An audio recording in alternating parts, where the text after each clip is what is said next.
Welcome back to Talking Wanderers. With me today is our Wanderers correspondent Mark Isles, who will reflect on Saturday's 5-0 hammering by Manchester United and look ahead to Norwich City on Saturday.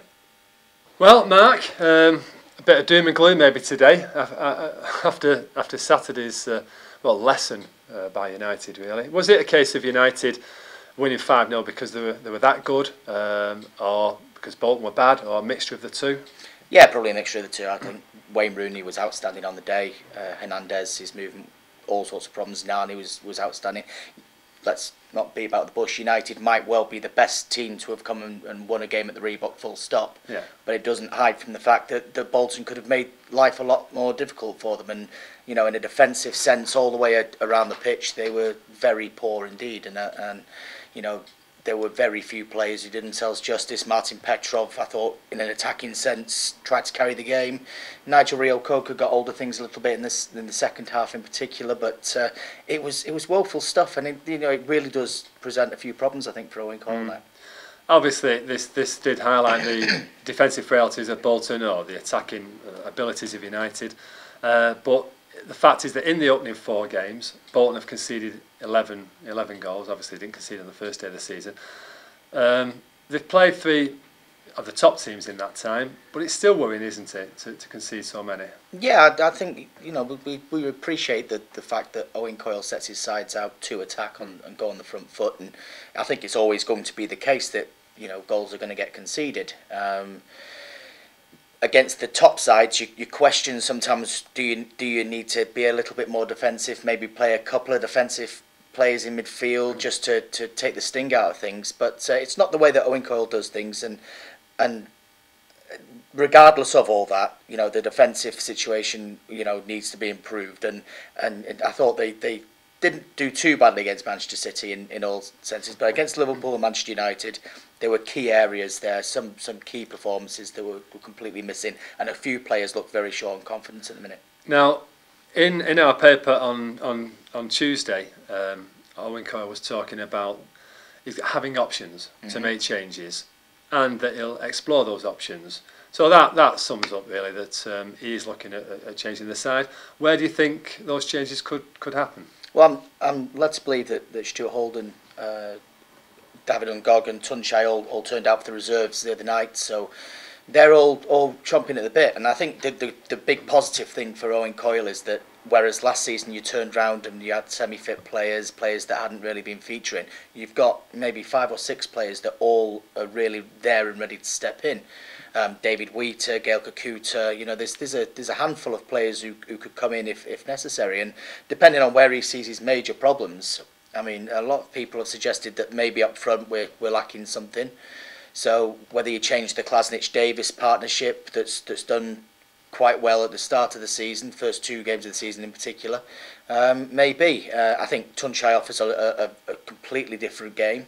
David Ngog, we're yet to see exactly what he does, but I thought he was quite bright when he came on against United.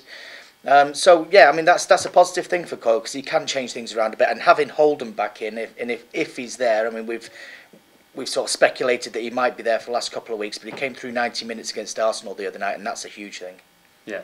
So could he be available for this weekend? I know he was close to last weekend. Owen Coyle eventually said no, he's too far away. Could he be close this weekend? I think it's a suck it and see thing really, because you know, when you're coming off a really long-term injury, you can get through 90 minutes on adrenaline, but it's sometimes those days afterwards where you see maybe the little niggles, and I know that Stuart came off playing 70-odd minutes against Rochdale, and you know they just had to be quite careful with him the next couple of days, and that's when Coyle drew the line and said no, he's definitely not. It's a heavy pitch down, a physical game, wasn't it? It was, yeah. I mean, we'll have to see. I mean, I'll have a word later in the week and find out what Owen's thoughts are. But to have Stuart Holden back in the camp, not only is he the most complete midfielder we've got available to us, but certainly his personality will be just that sort of thing to pick everybody up and get things going again. So it'd be nice getting him back in the team at the same time that we get the the top teams out of the way. We've got Arsenal and Chelsea coming up. That'd be a nice combination, won't it? Start settling into games against teams around Bolton and not playing these top teams. We've got Norwich this weekend, followed by Arsenal and Chelsea.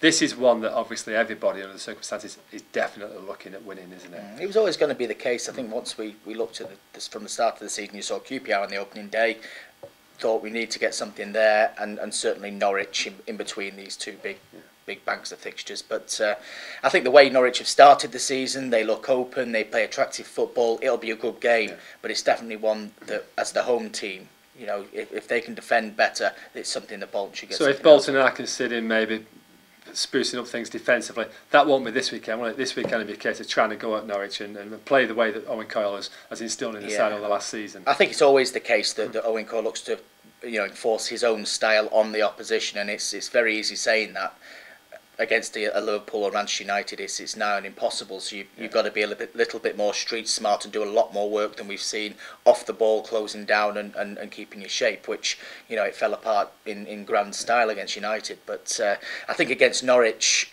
yes, I think you're right. I think he'll maybe look to change the front positions and maybe just revolve things around, give Norwich something else to think about. And I think certainly Tuncay and Go might be key to that. So we're certainly expecting an entertaining game. Obviously, the result is what it's going to be all about, though, isn't it? Well, at the end of the day. Yeah, I'm sure right now he'd take a 1-0 and get another 3 points on the board, because nobody's pressing any panic buttons or anything silly like that. We appreciate how difficult a start it is. There's Arsenal, Chelsea to come. And once that's out of the way, then we'll know a lot more about the team. But you want to try and keep the points ticking over, because it's difficult. And when you put pressure on yourself, it's harder to play your natural game. And the way that Coyle sets his side out, they need to be able to play the natural game in order for things to work. Good. Well, thanks very much for that, Mark. Cheers. Well, thanks very much for joining us on Talking Wanderers. Don't forget to get the Bolton News every night for unrivalled coverage of Bolton Wanderers. And don't forget to see John McGinley's column every Thursday.